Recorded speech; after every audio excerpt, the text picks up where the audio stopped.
Dah boleh pulih ya. Takkan eloknya. Stopper je boleh buat, boleh repair motor kau tahu.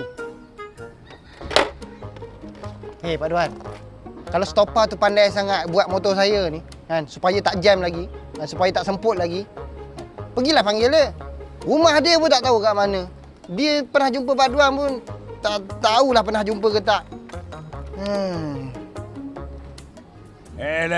Kau ni silap orang. Kau ingat aku tak kenal dia? Rumah dia pun aku tahu tau. Dekat depan tu je. Aku dengan dia. Alik abang kau.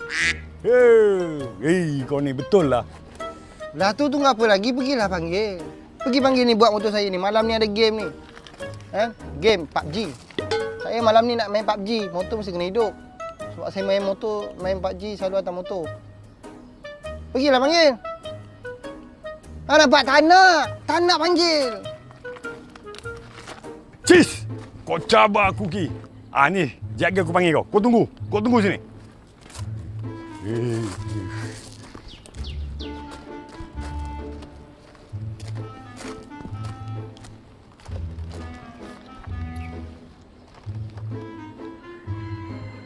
Betul ke rumah stopper kat sini? Apa aku tak pernah jumpa dia? Pak Duan! Cepat sikit! Nak hujan!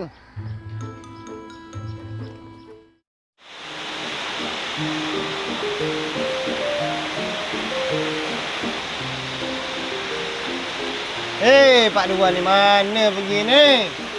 Hujan dah ni! Dah nak maghrib dah ni! Lama pula nak panggil stoppernya.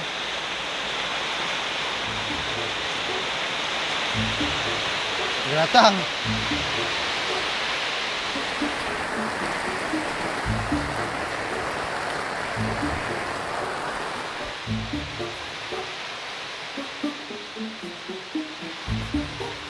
Pak Duan! Stopper ke tu? Ni. Stopper lagi.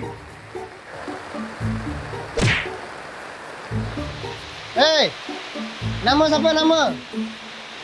Stopi.